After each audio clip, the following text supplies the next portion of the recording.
कितना भी पितृदोष हो, कितना भी, बेटों की शादी नहीं हो रही, बेटियों का संबंध नहीं आ रहा, घर में क्लेश बना हुआ है, अशांति बनी हुई है, मानसिक टेंशन बना हुआ है, 1 रुपए कमाओ 1.25 रुपए खर्च हो रहा है, कोई समझ में नहीं आ रहा, कोई रास्ता नहीं सूझ रहा, एक चावल का आखा दाना लेकर परिंदे के पास, परिंदा जानते हो सब लोग, हंडा मटका, पानी भरने का मटका, हंडा घड़ा गगरा, जो घर के रसोई घर में जो पानी का स्थान होता है, एक चावल का दाना रसोई घर में रखकर उस चावल के दाने को साथ में लेकर और 1 लोटा जल हंडे का, मटके का, परिंदे का, घड़े का भरकर जाइए और वो परिंदे का पास का चावल का दाना और 1 लोटा जल, पहले चावल का दाना शिव जी के शिवलिंग पर समर्पित करो, फिर 1 लोटा जल, जहां जलाधारी होती है, जलाधारी इधर की है तो आप इधर खड़े हो, जलाधारी उत्तर की है तो आप यहाँ दक्षिण की ओर खड़े होकर शिव जी पर जल चढ़ाना प्रारंभ करें। यहाँ जल बह रहा है शिवलिंग का तो आप इधर खड़े होकर जब जल चढ़ाओगे, चावल का दाना रखकर, कैसा भी पितृदोष हो वो सारा पितृदोष समाप्त होता ही है। ब्राह्मण को भोजन नहीं करा पा रहे हैं, मान लो आप गौ माता को रोटी नहीं दे पा रहे हैं, स्वान को भोजन नहीं दे पा रहे, कौवे को भोजन नहीं दे पा रहे हो, और मान लो गया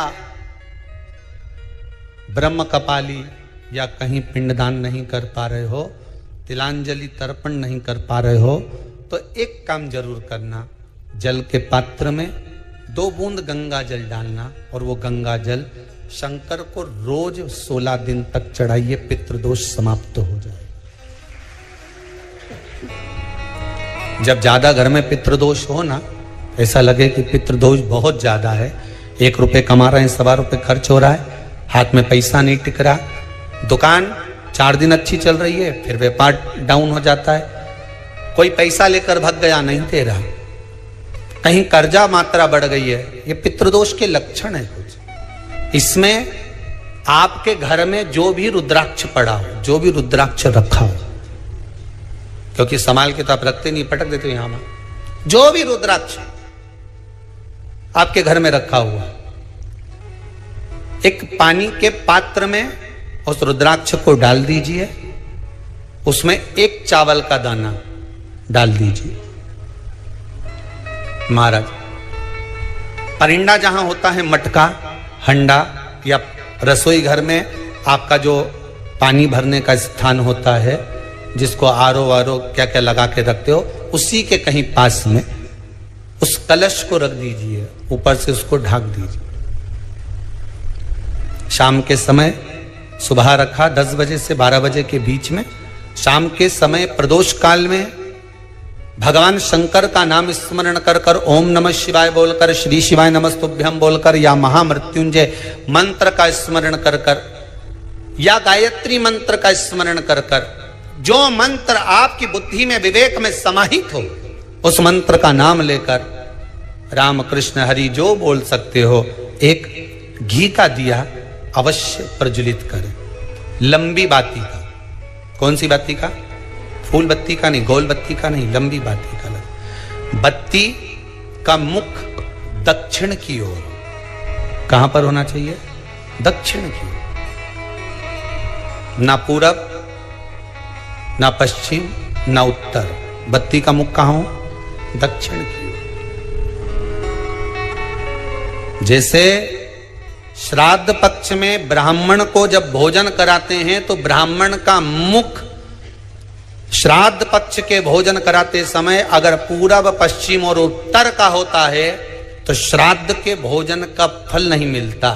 उसका मुख दक्षिण का होता है तो हमारे घर के जितने भी पितर उस तिथि में गए होते हैं सबको उसका भाग मिल जाता है और पितृदोष समाप्त हो जाता है। इसलिए ब्राह्मण का मुख श्राद्ध पक्ष में भोजन कराते समय दक्षिण का होना चाहिए।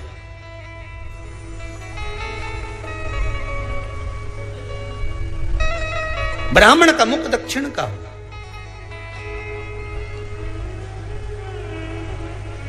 यहां तक शास्त्र कहता है महाराज, अगर गौ माता को श्राद्ध पक्ष में अगर भोजन दे रहे हो तो गाय का मुख अगर दक्षिण का है, गाय का, आपका मुख भले उत्तर का हो, गाय का मुख दक्षिण का हो, आपका मुख भले पूरा पश्चिम कहीं का, गाय का मुख अगर दक्षिण में है, अगर आपने दक्षिण में गाय को खड़ी कर रखा है और दक्षिण में उसका मुख और आप भोजन दे रहे हो तो शास्त्र कहता है कि किसी पिंड की जरूरत नहीं पड़ती, गाय स्वतः कल्याण कर देती है, गौ माता स्वतः कल्याण कर।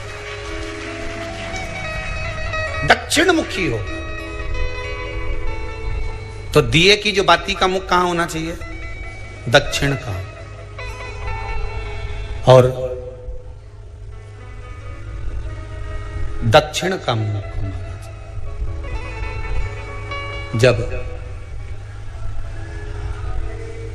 जब दक्षिण का मुख हो, दक्षिण की ओर बाती हो महाराज, तब दक्षिण की बाती जलाने के बाद में भगवान से वहीं पर प्रार्थना करें।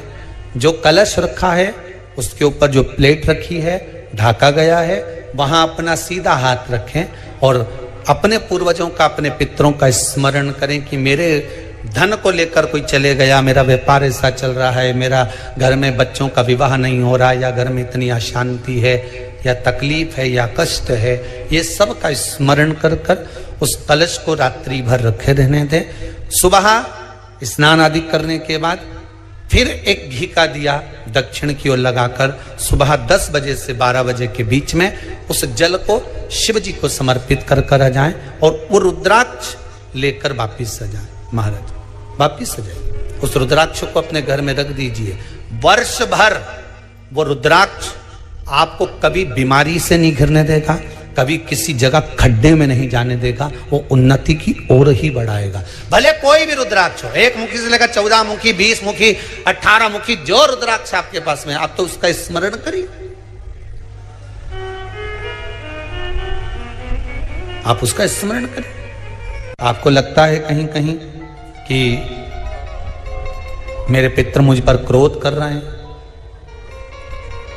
आपको कभी कभी लगे कि मेरे ऊपर पितृ दोष लगा हुआ है, या पितरों का श्राप लगा हुआ है, या हमारे यहाँ पर लोग अधोगति में ज्यादा मर जाते हैं, हमारे यहाँ ये काम ज्यादा हो जाता है, तो निवेदन है, श्राद्ध पक्ष चल रहा है, प्रयास करिएगा। एक चावल की कटोरी में, कटोरी के अंदर थोड़ा सा चावल रख लीजिए कच्चा, उस चावल की कटोरी में एक बेलपत्र, थोड़ी सी दुर्वा बांधकर पानी का मटका, परिंडा या जहां अपना रसोई घर में जल रखते हो, उस कटोरी को वहां पर 2 दिन 3 दिन तक रख दो। वैसे तो 16 दिन रखो ज्यादा अच्छा था, पर जो दिन अपने को मालूम है 2-3 दिन उसको रख दीजिए। घी का दिया लगाइए। 3 दिन के बाद में उस दुर्वा को, उस बेलपत्र को शिव बाबा को समर्पित कर दो। चावल पूरे घर में घुमाने के बाद चिड़िया को या नदी में या किसी जीव को प्रदान कर दो। महाराज पितृदोष के निवारण का सुंदर तरीका। कल आपको वो काम नहीं हो रहा है, बहुत दिनों से आप प्रयास कर रहे हो और काम अटका पड़ा हुआ है, तो प्रयास करना। जल के पात्र में थोड़ा सा शहद, गंगा जल उसमें डालकर, ये जो श्राद्ध पक्ष चल रहा है, जिस समय पर, जिस श्राद्ध पक्ष के अंतर्गत, श्राद्ध पक्ष में एक पात्र में जल लेकर उसमें थोड़ा सा शहद, गंगा जल डालकर भगवान शंकर को कुंदकेश्वर महादेव के नाम से, कौन से महादेव? कुंदकेश्वर, क्योंकि विदल और उत्पल इन दोनों असुरों ने, राक्षसों ने जब बहुत उपद्रव मचाया, बहुत उपद्रव मचाया, अब ठीक है, जब बहुत उपद्रव मचाया तब माता जगतजननी के कहने पर कुंदुक का प्रहार कर कर इन दोनों राक्षसों का संहार करा था। तो शिवजी का नाम कुंदकेश्वर पड़ गया था। क्या नाम पड़ा था? कुंदकेश्वर। कहते हैं बहुत बांधाओं में जब व्यक्ति पड़ जाता है, बहुत बांधाओं में जब व्यक्ति चला जाता है, कुछ ना कुछ समस्याओं में जब व्यक्ति फंसा रहता है, पड़ा रहता है, तो कुंदकेश्वर महादेव का स्मरण करना चाहिए। एक प्रयास और करना, छोटा सा प्रैक्टिकल करने में क्या जाता है। दुकान पर ग्राहक नहीं आ रहे ना, आधा घंटा हो गया कोई ग्राहक नजर नहीं आया, फालतू बैठे हो ना दुकान पर, जब ग्राहक नहीं आता तो फ्री हो, तो एक काम करो, कोई भी जरा सा हाथ में पानी लेकर कुंदकेश्वर महादेव के नाम से 51 बार 21 बार बोलकर 11 बार बोलकर वो पानी को दरवाजे पे छीट दो। आधा घंटा, ज्यादा से ज्यादा 20 मिनट, आधा घंटा 30 मिनट नहीं लगेंगे और ग्राहक प्रवेश करना प्रारंभ करें। प्रैक्टिकल करने में क्या जाए। अब ई में कहीं घटा तुम्हारा कि पानी घट गया, कि बोलने से कुंदकेश्वर महादेव का नाम लेने से जीवान घट गई, कुछ घटा? फायदा तो तुम्हारा ही हुआ। कुंदकेश्वर का नाम, कोई काम अटक रहा है, शहद जल के पात्र में डालिए और थोड़ा सा गंगा जल डालकर इसी श्राद्ध पक्ष में किसी भी दिन जब तुम्हारा मन पड़े तब शंकर जी को समर्पित कर और साथ में एक लोटा पानी, एक कलश जल का अलग से लेकर जाओ। जब शहद का जल शंकर जी को समर्पित कर दो, उसके बाद सादा जल शंकर जी को अवश्य समर्पित करके। शहद का जल बांधाओं को हर लेता है, बांधा को हरता है। हम तो कई बार बच्चों से कहते हैं, अगर कोई बच्चा कंपटीशन एग्जाम में बैठ रहा है, इंटरव्यू दे रहा है या कोई एग्जाम में नहीं निकल रहा है, तो प्रयास करना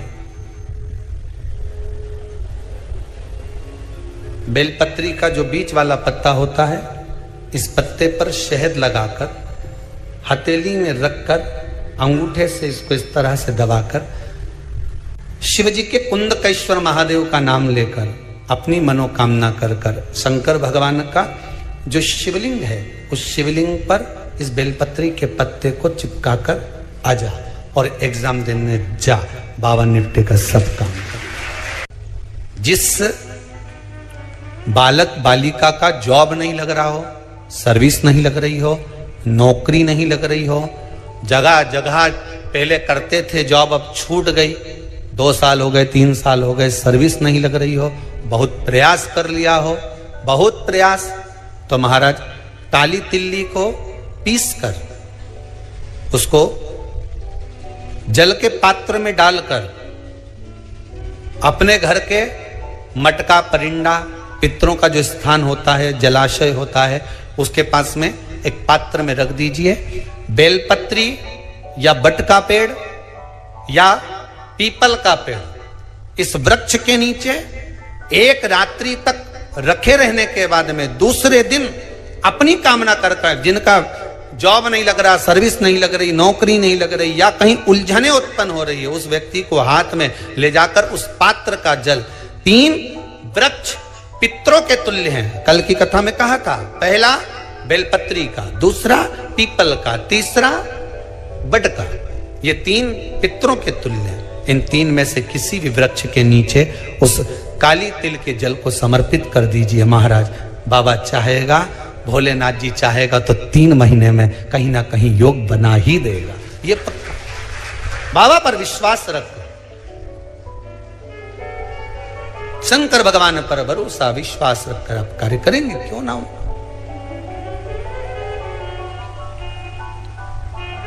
श्राद्ध पक्ष में महाराज पीपल के पेड़ के नीचे मात्र काली तिल्ली का पानी ही डाल देने से पितृदोष का निवारण हो जाता है।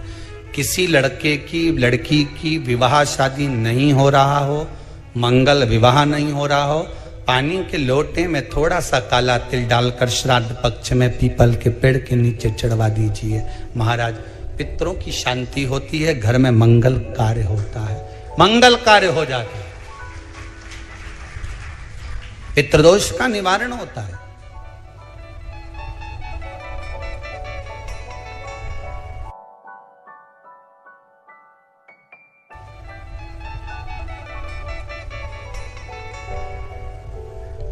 बहुत रोग घिर गया, ऐसा लग रहा है कि बहुत बड़ी बीमारी शरीर में आ गई है, वो मिट नहीं रही। बीमारी बहुत बड़ी है, नहीं जा रही। सरसों का फूल भगवान शंकर को चढ़ाना प्रारंभ कर दो। सरसों तो आप अपने घर के अंदर भी बो सकते हो, उसमें पीला फूल आ ही जाता है। शिव जी को चढ़ाना चालू कर दो, बीमारी समाप्त होना प्रारंभ। शिव को समर्पित किया गया एक एक भाग, एक एक भाग। महाराज लगे ऐसा कि घर में शांति नहीं है, सुख लक्ष्मी तो है, परिवार भी छोटा है पर शांति नहीं। जब देखो जब किसी ना किसी का मुंह चलता रहे, क्रोध में बोलते रहें, शब्दों के तीर चलते रहें, शांति नहीं है। प्रयास करिए श्राद्ध पक्ष में जिस समय पर ब्राह्मण को भोजन करने के लिए बिठाएं, या श्राद्ध पक्ष के अंतर्गत ब्राह्मण जब घर में भोजन ग्रहण कर रहा हो, उस समय पर थोड़ा सा कोई सुगंधित पदार्थ, इत्र आदि, पानी के मटके के पास, परिंडे के पास में, जलाशय के पास में, उस इत्र को थोड़ा सा कोई रुई में रखकर छोड़ दीजिए। घर में कभी क्लेश नहीं हो सकता, शांत का माहौल हो जाए। पितृपक्ष में किया जाए,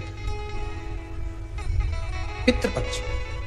और एक बात और अच्छे से ध्यान रखिएगा, आप ब्राह्मण को भोजन कराएं ना कराएं, आपने धूप छोड़ी ना छोड़ी वो पता नहीं, गाय को रोटी दी ना दी, स्वान को भोजन दिया ना दिया, कौवे को भोजन दिया ना दिया, चलेगा। पर जिस दिन अमावस्या के दिन पितृपक्ष समाप्त हो, उस दिन प्रदोष काल में, प्रदोष के समय पर, प्रदोष काल में शाम के समय पर जाकर किसी भी नदी, तालाब, बावड़ी, कुआं, कहीं ना कहीं जो आपके पास में हो, वहां पर एक घी का दिया, बत्ती का मुंह दक्षिण की ओर कर कर अवश्य जला कर जाना। सारे पितृदोष समाप्त हो जाएगा, सारा पितृदोष समाप्त। अमावस्या के दिन किसी भी जलाशय के पास में, नदी, तालाब, बावड़ी, कुआं, जो आपके शहर में, आपके गांव में, आपके नगर में हो, वहां जाकर लगा दी। अगर नदी, तालाब, बावड़ी, कुआं नहीं है तो पीपल का वृक्ष हो या बेलपत्री का वृक्ष हो या बट का वृक्ष हो, उसके नीचे लगा दो प्रदोष काल में। पर अमावस्या के दिन लगाएं जरूर। क्यों? क्योंकि अमावस्या 16 दिन तक पितृ मृत्यु लोक में आने के बाद में भोजन ग्रहण करते हैं।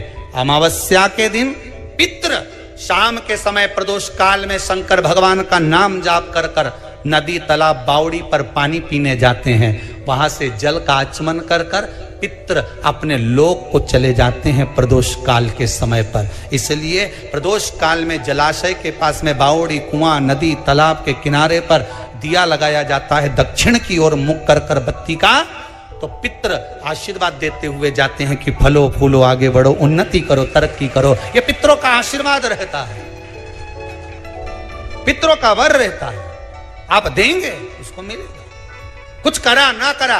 फिर अमावस्या के दिन, जिस दिन पितृपक्ष समाप्त हो, उस दिन दिया दक्षिण की ओर बाती का मुख कर कर लगा। महाराज एक बात बहुत अच्छे से समझ लीजिए, जिसके घर में क्लेश होता हो, अशांति रहती हो, क्लेश रहता हो, या छोटी छोटी बात पर विवाद चालू हो जाता हो, या पति पत्नी में, परिवार में, सास बहू आदि कादिक में कहीं ना कहीं कुछ अगर विवाद रहता हो, तो शास्त्र कहता है ऐसा बेलपत्री की डंडी रहती है ना, बहुत ध्यान दीजिएगा महाराज। श्राद्ध पक्ष की कथा चल रही है, शिव महापुराण आज विराम की ओर है, ध्यान दीजिएगा।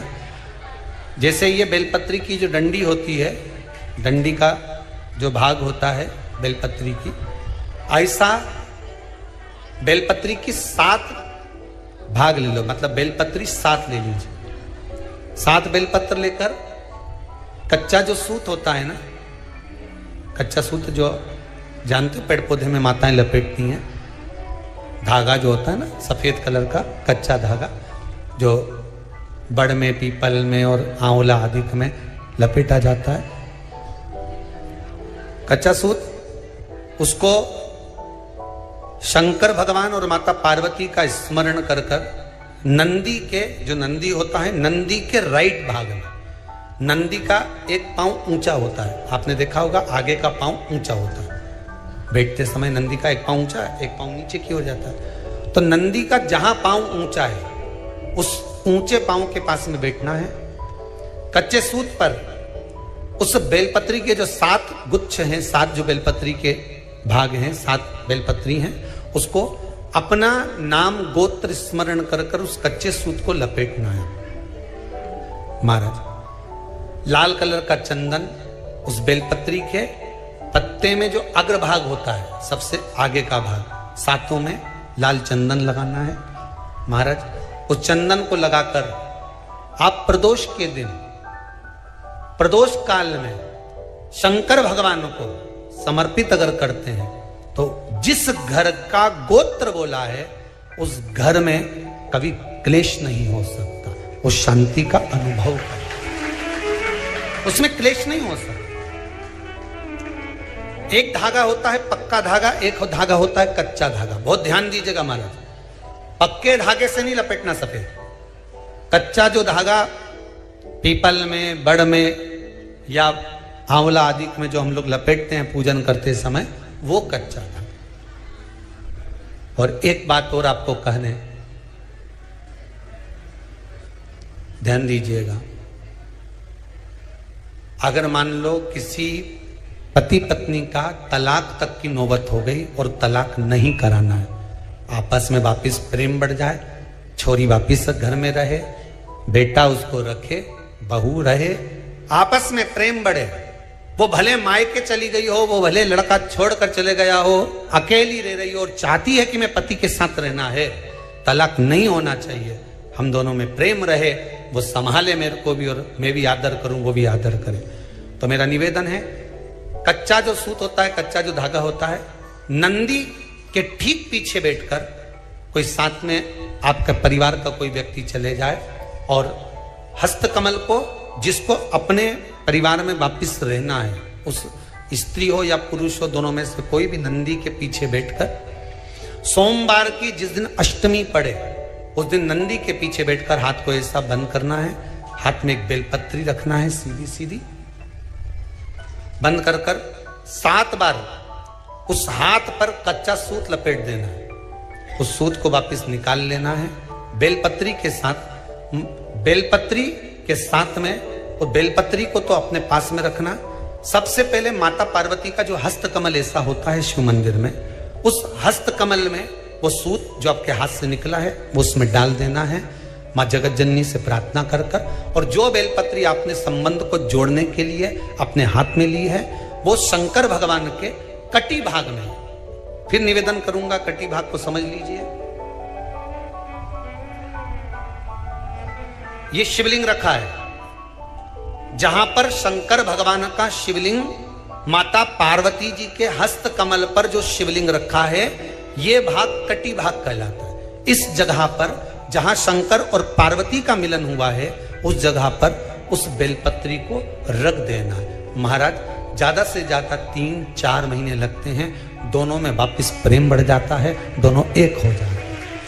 तलाक तक बात चल भी रही हो तो तलाक समाप्त हो जाता है, प्रेम, करुणा, आसक्ति, स्नेह बढ़ जाता है। संबंध टूटने की कतार पर एक बार माता पार्वती को समर्पित तो करो अपना संबंध कि मां अब तुझे नहीं भाना, माना मैंने अपशब्द कह दिया होगा, माना मेरी गलती होगी, थोड़ी गलती उनकी भी होगी, पर दोनों की गलती है मां, अब इस संबंध को तुझे निभाना। जब कच्चा सूत माता के हाथ में रखो तब माता को विनती करना, इस संबंध की डोरी अब तेरे को दे दी, दीन बंधु दीनानाथ मेरी डोरी तेरे। अब यह डोरी